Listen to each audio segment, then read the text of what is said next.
Have you ever thought about what happens when the people you love most slowly fade away, leaving you surrounded by a silence so profound, it seems to echo through every corner of your life?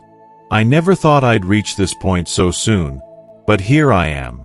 Retirement, an empty house, and a heart still aching from the loss of my wife, Ruth, who's gone forever.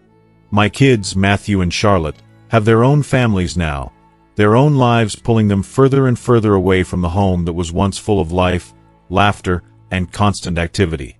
I'm proud of them, of course, but the loneliness that's crept in feels heavy, almost like a weight I can't shake. Maybe you felt it too.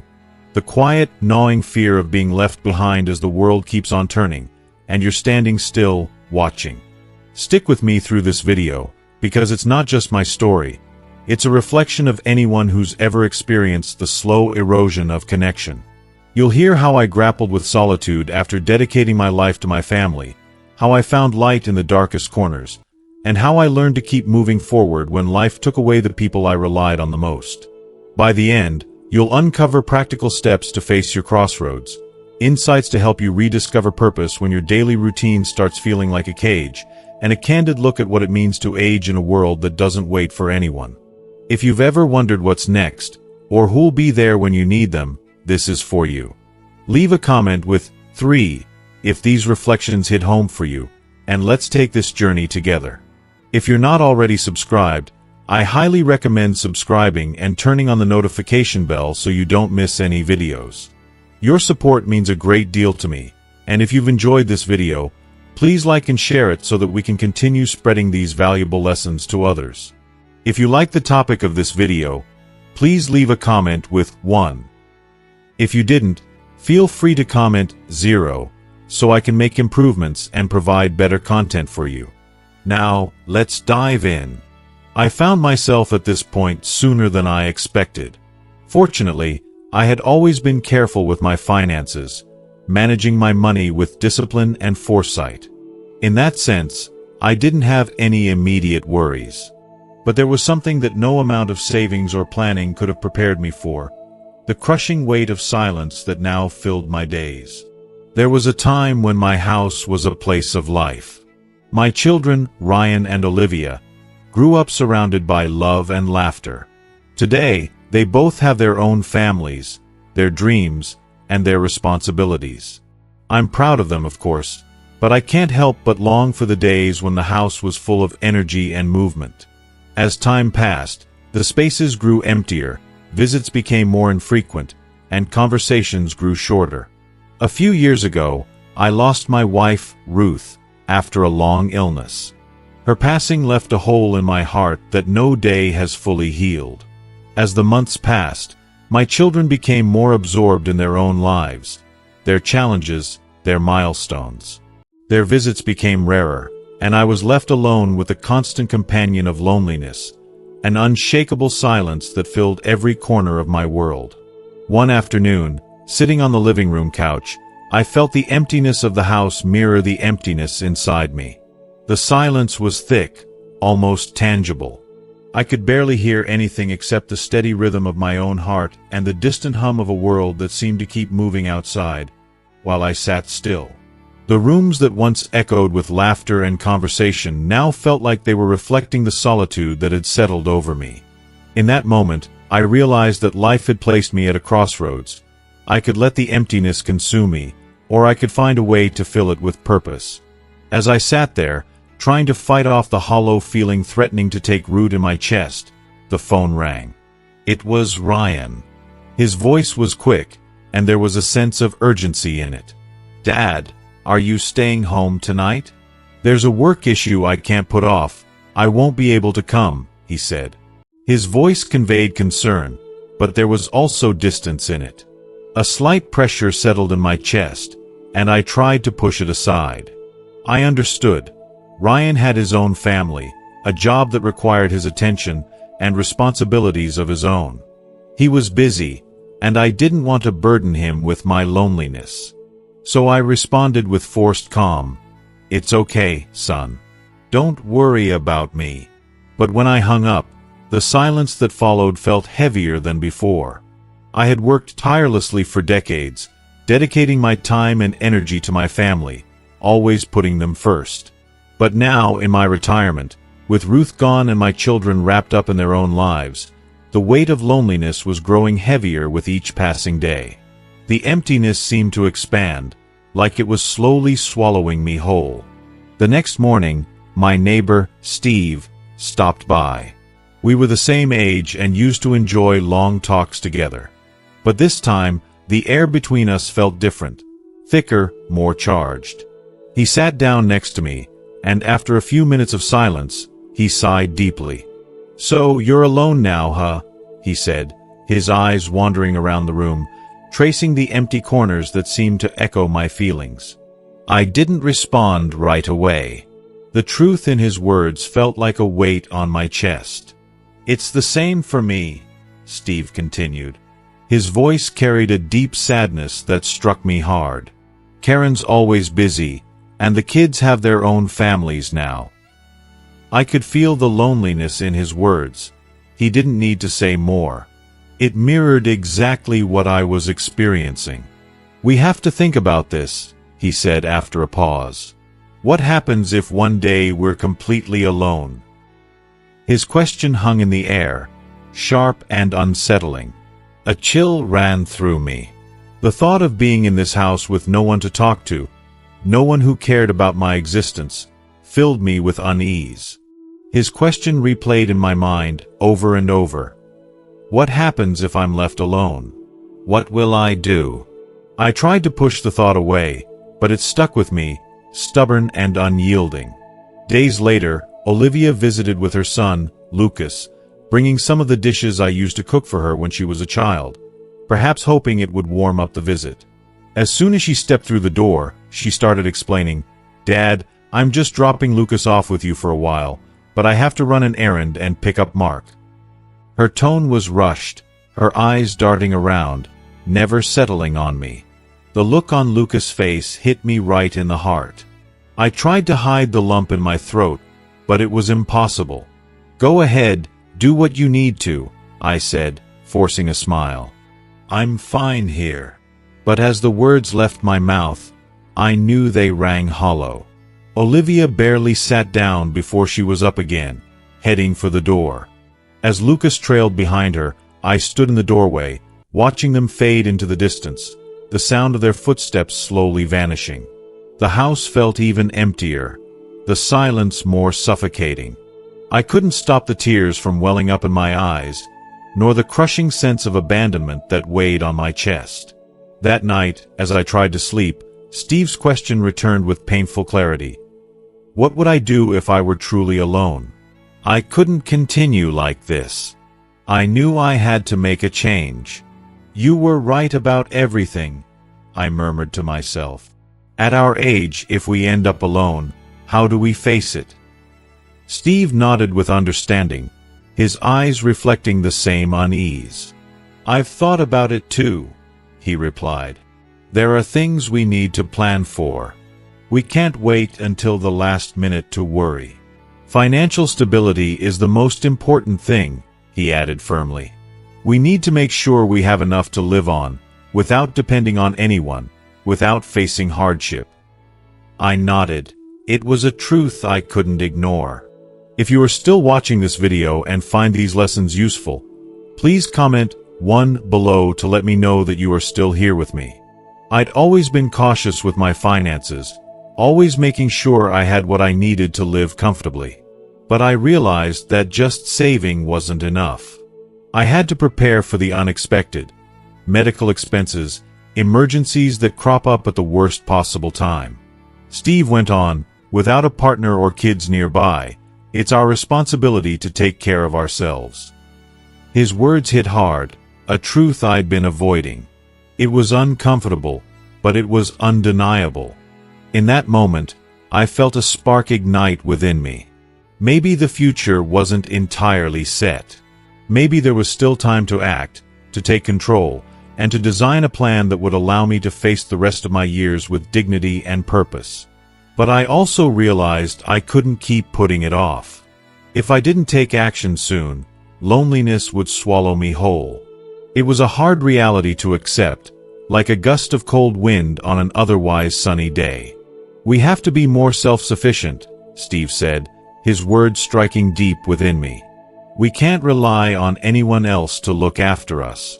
We need to stay active and avoid isolating ourselves." It was as if he was speaking directly to me.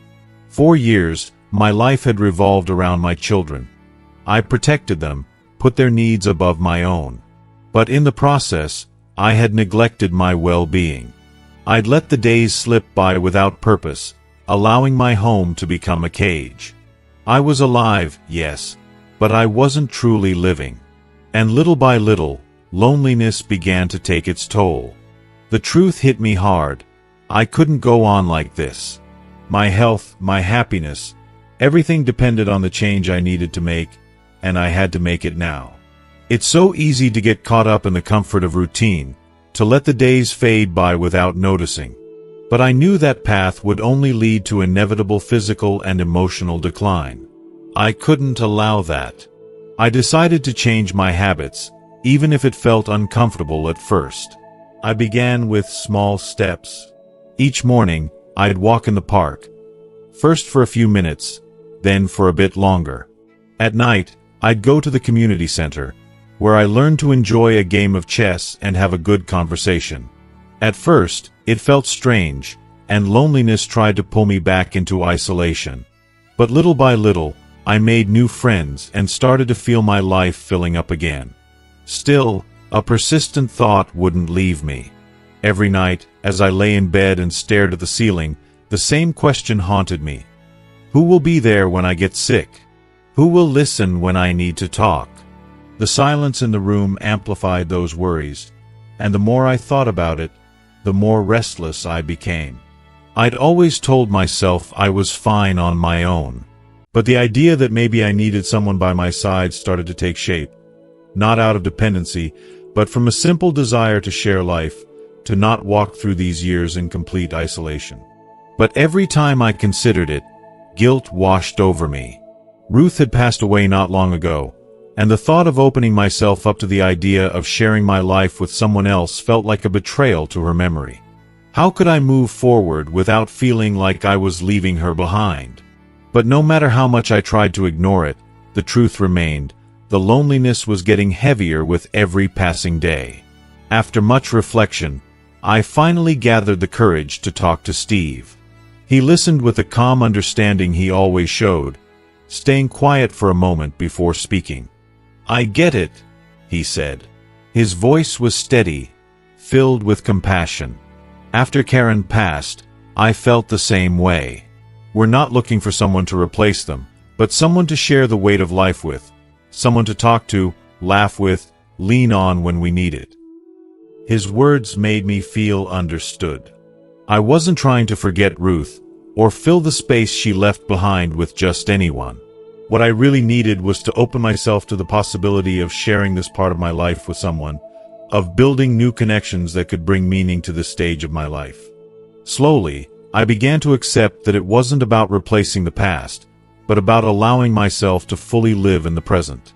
That's when I met Margaret, a woman my age who, like me, lived alone. Her vibrant spirit and optimistic outlook were like a breath of fresh air in my life. We soon realized we shared the same reality. Children who had gone their separate ways and the inevitable loneliness that comes with that. But Margaret had something I'd lost long ago, a genuine love for life, an insatiable desire to explore, to try new things, and to embrace experiences without worrying about time. Her presence, something I didn't even recognize at first, started to bring light to my days in ways I hadn't expected. Her joy, her easy laughter, and her way of seeing the world became the things I looked forward to most each day. Over time, our bond grew stronger. We started doing more things together, visiting the farmer's market, cooking dinner, taking walks in the park, and sharing silences that weren't uncomfortable but comforting. We never labeled what we were, and we didn't need to. We were companions, pure and simple, without any need for titles. Margaret brought life back into my home, and without even realizing it, it stopped being just a house I occupied and became a real home again.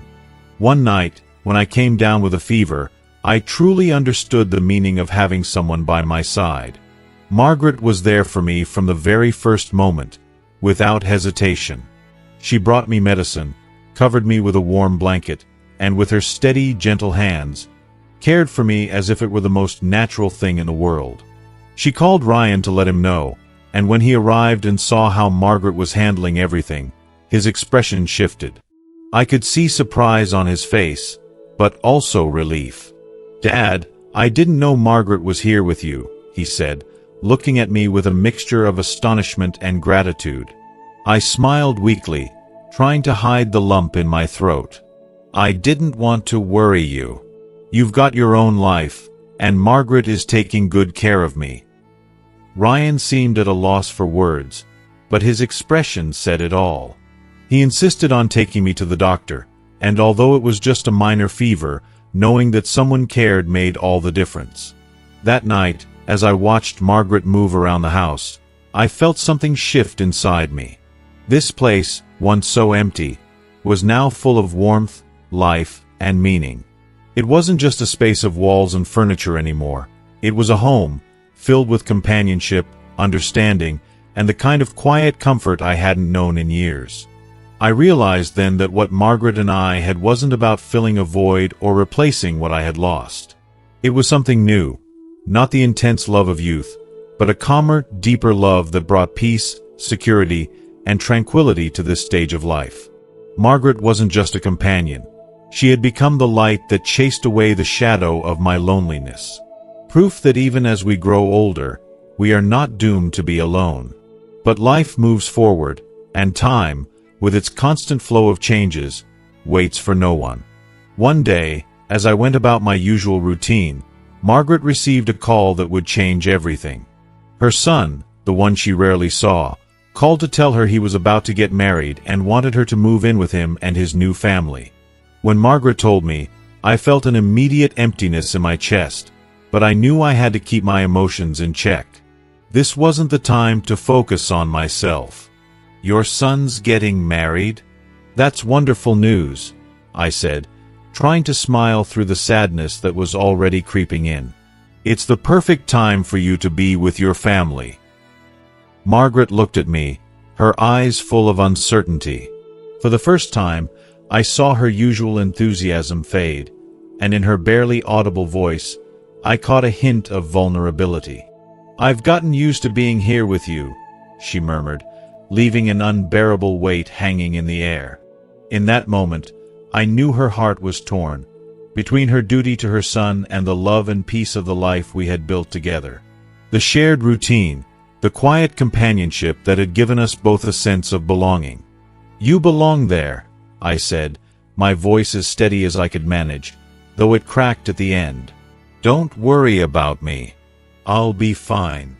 I looked at her one last time, trying to etch her presence into my memory. I knew that, like everything else in life, this too was part of the natural order. Nothing lasts forever. Everything changes. And though the pain of saying goodbye was real, so was the certainty that what we had lived together had been worth it. Deep inside, the weight of those words felt like a stone sinking into my chest. I wanted her to stay, for the warmth of her companionship to keep filling my days. But I knew this was what she needed. After days of silent reflection, Margaret made her decision. She would return to her son. I took her to the bus station, my heart a complicated mix of love, sadness, and acceptance. As she boarded the bus, I felt like a part of me stayed behind. As the bus pulled away, I stood still, watching it disappear, feeling the world suddenly grow quieter, leaving me in an indescribable void. When I arrived home, the silence hit me in a way I hadn't expected. It wasn't just the absence of sound. It was a deeper, more tangible loneliness than I had ever imagined. I had now faced the reality so many others my age had already encountered: solitude. The thought of spending my final years completely alone began to take hold of my mind, and I couldn't stop the tears from streaming down my face as I tried to make sense of the emptiness that was spreading inside me. Margaret's absence had left a gap in my life that nothing seemed to fill. Every morning, I stuck to my routine. I exercised, met with old friends, and kept up with my usual activities. But no matter how busy I tried to stay, the absence of her companionship was undeniable. My children, Ryan and Olivia, still call every so often to check on me. Yet, their lives were moving forward, full of commitments, responsibilities, and their own families to care for. I didn't want them to feel my loneliness was a burden on their shoulders. They had their own families, their own obligations, and although they tried to be present, the distance between us was clear. Each time we spoke, I reassured them everything was fine, but deep down, I knew the truth. The loneliness was growing inside me, sinking deeper into my soul. If you are still watching this video and find these lessons useful, please comment 2 below to let me know that you are still here with me. It was one afternoon at the community center, surrounded by familiar faces, yet feeling lonelier than ever, that I overheard a conversation that would change the course of my life. A group of people was talking about the possibility of moving into a senior living facility. The words hit me like a spark in the dark. Maybe that was the answer. Maybe that was where I could find some peace and reclaim a sense of connection. The next day, I called Ryan, hoping he'd understand my decision. There was a long silence on the line before he spoke, his voice filled with uncertainty. "Dad, are you sure you want to move into a retirement home? Won't it feel cold and distant?" His concern made me hesitate for a moment, but I knew what I had to say. "Ryan, this isn't about coldness or comfort. It's about finding a place where I can be at peace and live my remaining years with serenity. You and Olivia have your own busy lives, and I don't want to be a burden. In a facility, at least there will be other people. I won't be completely alone." Ryan sighed, and I could hear the worry in his voice as he promised to talk it over with Olivia. A few days later, they both came to visit. They sat across from me, their faces etched with concern. Olivia spoke first, her voice trembling with emotion. "Dad, we understand it's hard to be alone, but are you sure a retirement home is the best place for you? What if you end up feeling even more isolated there?" Her words were comforting because they showed their genuine care, but I knew I had to stand firm. "You don't need to worry about me.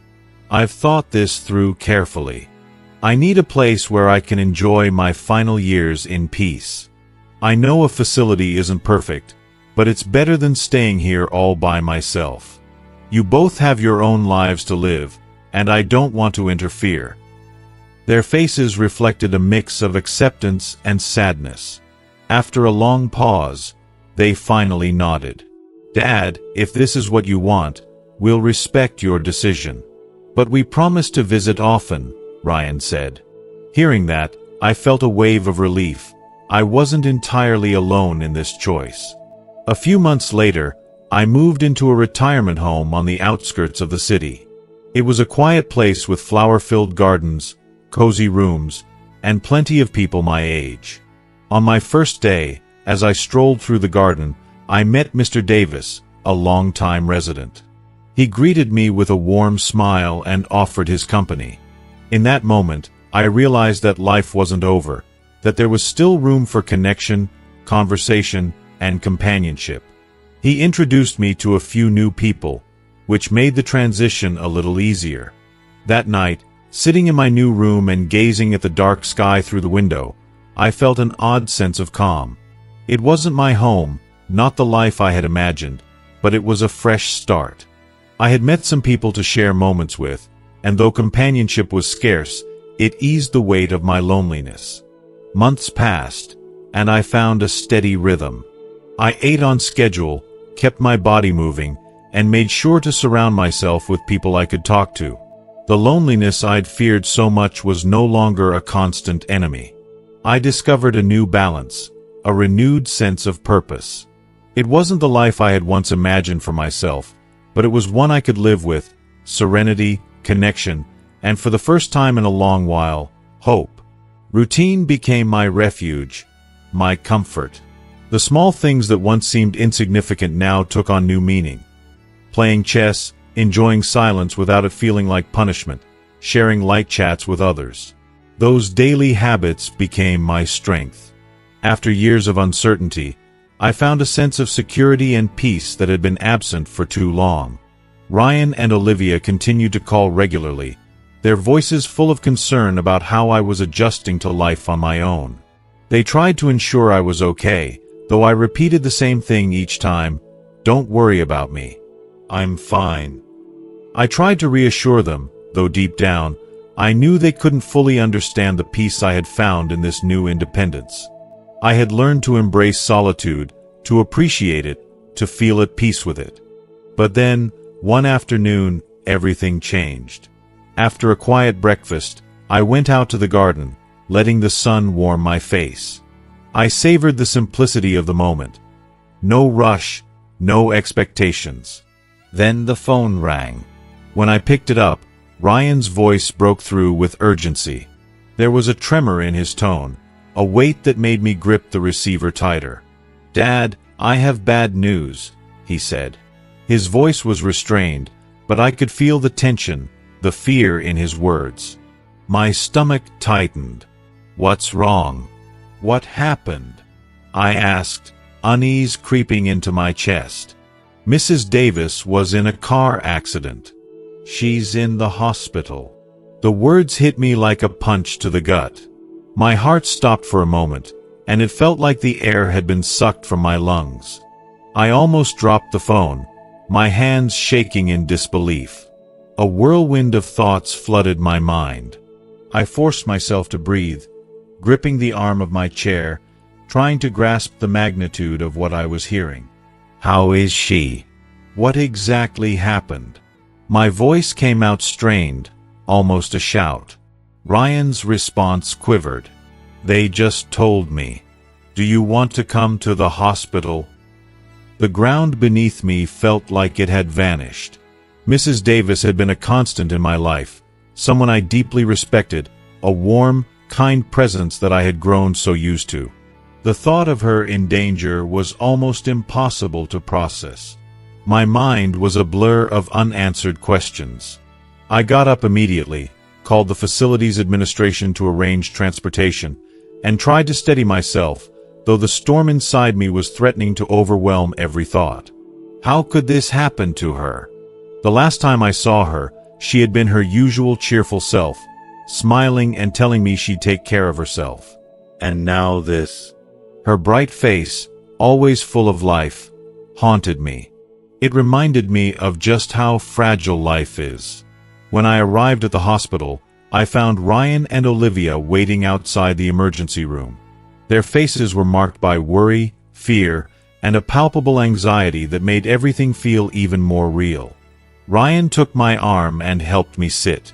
His hands trembled slightly as he guided me to the chair. "Dad," he said in a hushed voice, heavy with dread, "the doctors are doing everything they can, but it's serious." The weight of his words crashed over me like a slab. I could barely look at him. My heart pounded, my gaze fixed on the red light above the emergency room door. All I could do was wait. Wait and hope that Mrs. Davis, that strong, resilient woman who had touched so many lives, would pull through. The minutes dragged on unbearably slowly. Time seemed to stand still. The air around me grew thick with fear and uncertainty. Then the door opened, and the doctor stepped out. I walked toward him, my heart racing, clinging to the hope of good news. "How is she?" I asked, barely managing to get the words out, my throat tightening with every second. The doctor looked at me with a weary face, his eyes reflecting the burden of too many bad updates in his career. He nodded slightly before speaking, and in that instant, I knew he was about to bring no comfort. "Her injuries are severe," he said in a calm but firm tone. "You need to prepare for the worst." His words struck me like a blow to the chest, leaving me breathless. My legs gave out, and if Ryan hadn't gently steadied me, I might have collapsed. Everything around me began to fade into a gray haze, as if the world itself were retreating, leaving me alone in an endless shadow. Moments later, a nurse entered, and behind her, they wheeled in a stretcher. There she was, Margaret, my companion, my partner. Her figure looked small and fragile, wrapped in the white sheets, lost in the sterile emptiness of the hospital room. Without thinking, I stood, instinctively reaching for her cold hand, feeling the stark contrast between the warmth still coursing through my body and the chill of her skin. "Please," I whispered, my voice breaking as tears welled up in my eyes. "Don't leave me. We promised to be together forever. You can't go now." For a fleeting moment, I thought she heard me. Her eyelids fluttered, and a faint spark of life seemed to flicker in her eyes. I clung to that tiny glimmer of hope with everything I had. But there were no words, just a single tear rolling down her cheek. That tiny drop was like a dagger piercing my heart. I knelt beside her, holding her hand tightly, my trembling hands unable to stop the tears now falling freely. "Please," I sobbed, my voice a mere echo of the desperation consuming me. "I can't go on without you. If you leave, what will I do?" Ryan and Olivia stood silently, their faces mirroring the same grief devouring me from within. They knew no words could ease the pain gripping me in that moment. That night, the doctor confirmed the inevitable. Her condition had worsened, and there was nothing more that could be done. I stayed by her side, never leaving, hoping, praying silently, trying to send her strength through the mere touch of our hands. At one point, her eyes opened with great effort, and her even colder hand moved faintly to find mine. I held it gently, unwilling to let go. It was all I could do, all I had left. Her grip weakened slightly, and I could see the internal struggle on her face, the final battle she was trying so hard to fight. If you are still watching this video and find these lessons useful, please comment 3 below to let me know that you are still here with me. "Mr. Thompson, live well," she murmured in a thread of a voice, barely a whisper, so fragile it almost vanished into the air. And then, with one last soft breath, her hand relaxed, her eyes closed, and with them, the lifetime we had shared came to an end. For an instant, I wanted to scream, to beg her to come back, to plead for just a little more time. But she was gone. The silence that filled the room was deafening, colder than any winter night. I stood frozen, paralyzed by the unbearable weight of the moment. My heart felt as though it had shattered into 1,000 irreparable pieces, and I could barely breathe. "Margaret, don't go," I whispered, but my voice was just an empty echo in the vastness of loss. "Please don't leave me." There was no response. The absence of her presence filled the room with an unfathomable chill. I can't find the words to describe the void that consumed me in that instant. It felt as though my soul had been torn from my body, leaving me with an overwhelming weight that threatened to crush me. She was more than my wife. She was the one person who truly understood me, the one who had seen me at my most vulnerable and loved me despite it. And now she was gone. The world seemed crueler, more indifferent in her absence.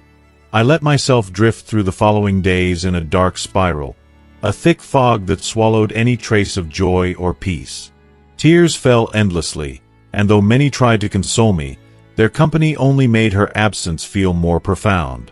At the retirement community where I lived, the days blurred into a monotonous repetition. Everything felt empty without her. Every corner of the place seemed purposeless. Hours passed with little meaning, and time became nothing more than a succession of hollow moments. My friends and fellow residents noticed the change in me. They didn't need to say anything. I saw it in their eyes. In them, I found reflected the same loss, the same sadness they couldn't put into words. They were with me, but no words of comfort could heal the wound that had rooted itself deep in my heart. At our age, losses aren't just memories. They are pieces of our very being breaking away, parts of our soul that can't be replaced. When something leaves, no matter how hard we try to fill that void, it remains unchanged, reminding us of what we once had. Ryan and Olivia visited often, bringing their children in hopes that their laughter and youthful energy might brighten my spirit. But no matter how much I tried, no matter how much I wanted to find solace in their joy, everything felt distant. My heart was a fortress, locked behind walls of pain. Though my children's love was genuine, it couldn't breach those barriers. They watched me with worry, trying to ensure I was okay, but deep down, I knew it was all just a gesture to ease their minds. The silence between us grew with each passing day, a constant presence reminding me of Margaret's absence.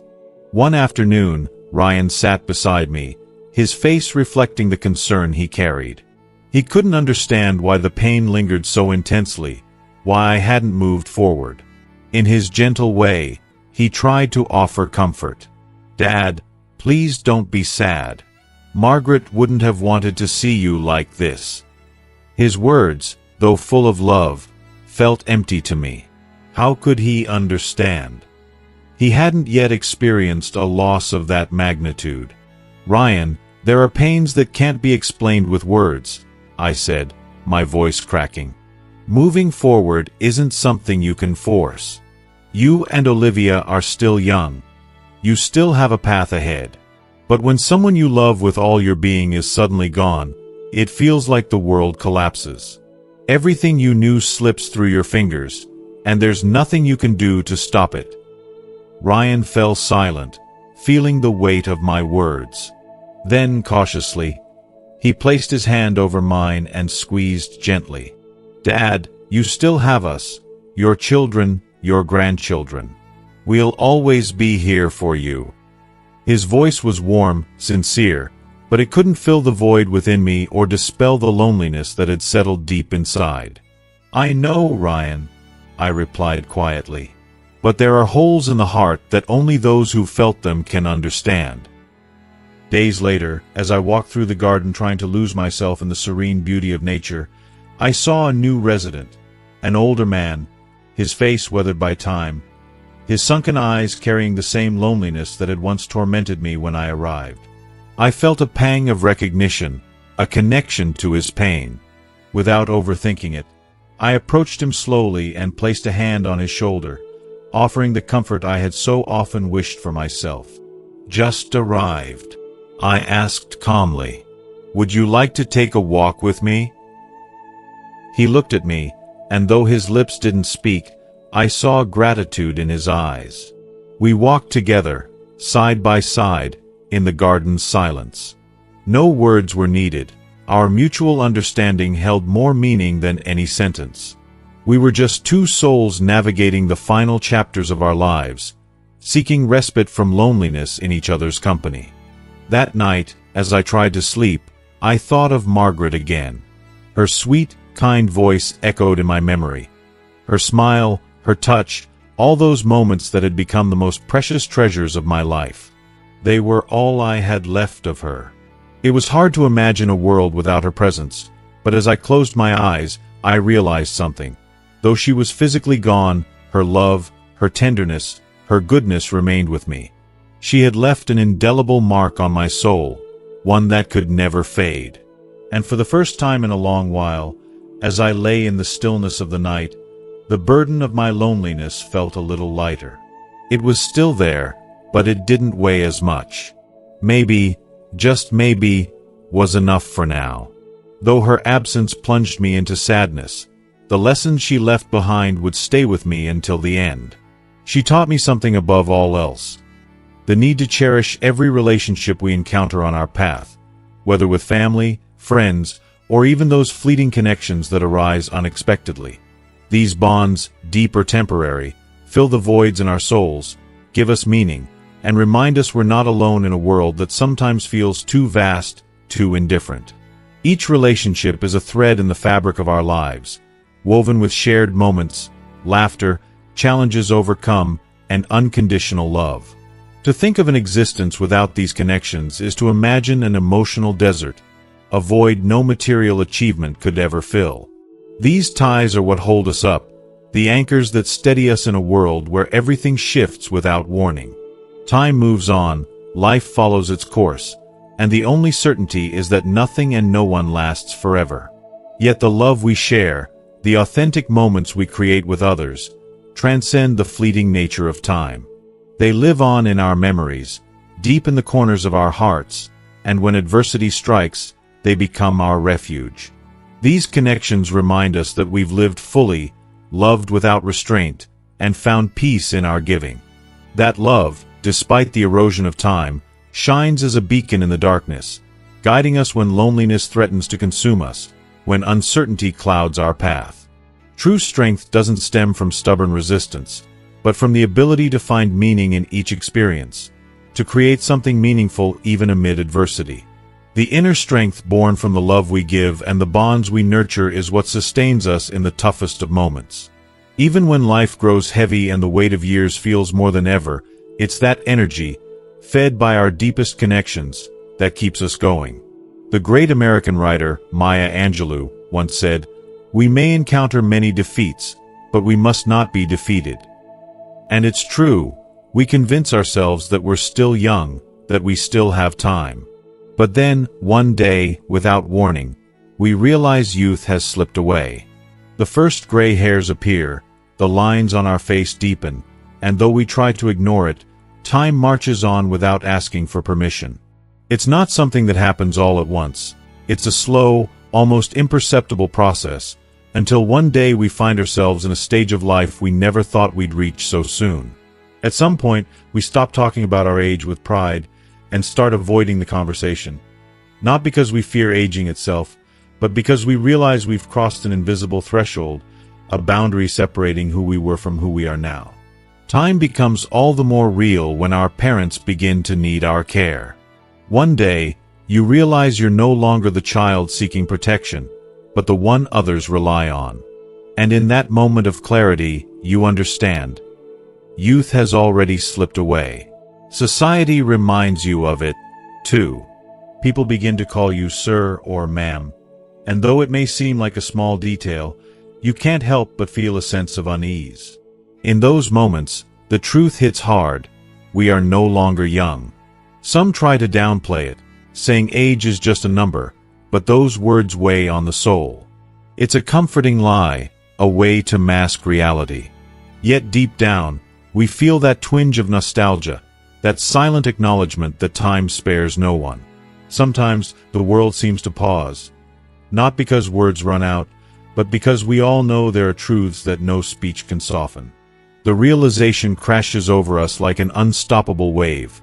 We've lived a full life, but in many ways, we still feel misunderstood. We can be surrounded by acquaintances, friends, colleagues, an entire network of people who've been part of our story. But how many truly know us? How many have heard the unanswered questions we carry inside? And so, even when surrounded by others, we find ourselves alone with our thoughts. Sometimes, the comfort others offer feels distant, a kind gesture, but empty. Other times, silence is the best response, not out of disinterest, but because there's a mutual understanding that some truths simply can't be expressed with words. Silence becomes a sacred refuge, a space where the echo of our thoughts resonates without distraction, and the rhythm of our heartbeat sets the pace of existence. When night falls and the world settles into quiet, you discover there's serenity in hearing your breath. You're alone, yes, but not forsaken. There's immense freedom in this solitude, a relief in realizing you no longer need anyone's approval. Their expectations, their judgments, have stopped being a burden on your shoulders.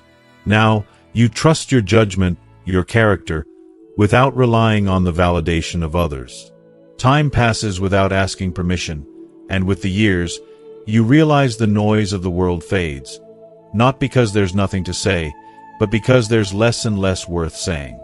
People begin to understand that silence is often more eloquent than any words. How many of those around you truly grasp the path you've walked? Few, if any. And at times, you feel as if no one truly listens. But maybe that's for the best. Words of comfort often disguise the truths we refuse to face. That's why you choose silence. In it, you find clarity, a more authentic connection with yourself. Only in stillness can you truly hear your essence, free from outside interference.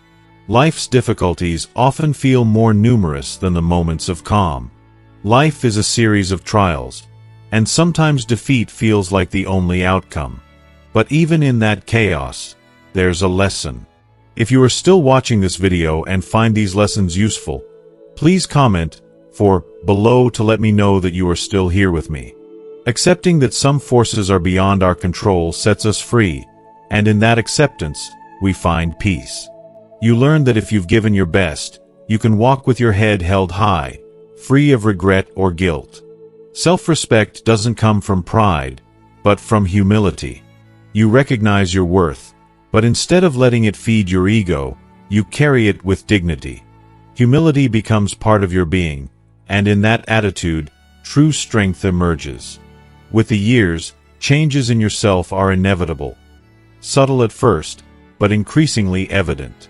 You're no longer the person you once were. Experiences, losses, and joys have shaped you over time, and in that process, you've grown stronger, wiser, and more aware of life's fleeting beauty.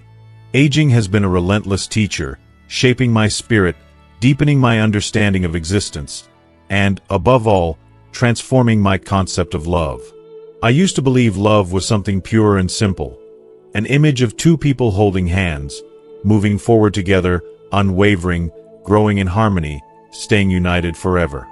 I thought love was the anchor that kept us steady in the storm, that no matter the passage of time, it would remain intact. But the years have peeled back the veil of illusion, and I've come to understand an immutable truth.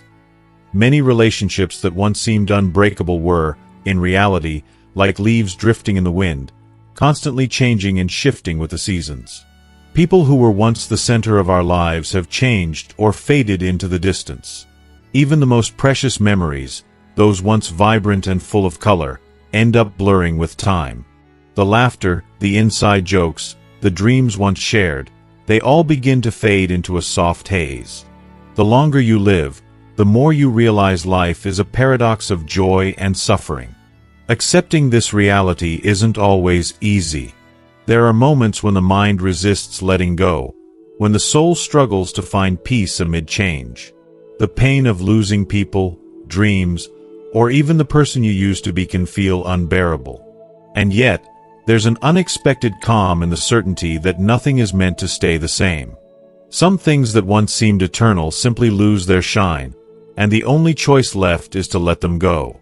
That's when you start to see things with clarity. Those things, those moments, those people, they were meant to come and go. The worries that once weighed on your mind, the details that used to keep you up at night, the conflicts you might have tried to change in the past, they start to fade into the distance. Because in the end, what matters isn't holding on, but learning to let go with grace. You realize there are things in life that simply are what they are, and no amount of wishing, longing, or struggling can change them. Existence moves forward without permission, transforming without warning. There's a power in surrender, letting go of the things that weigh you down and accepting that change is inevitable, no matter how difficult it may be to embrace. People will disappoint you, and you'll disappoint yourself too. It's hard to accept, but the reality is that we often give too much of ourselves to others, and in return, we're left empty, as if our generosity were overlooked or taken for granted.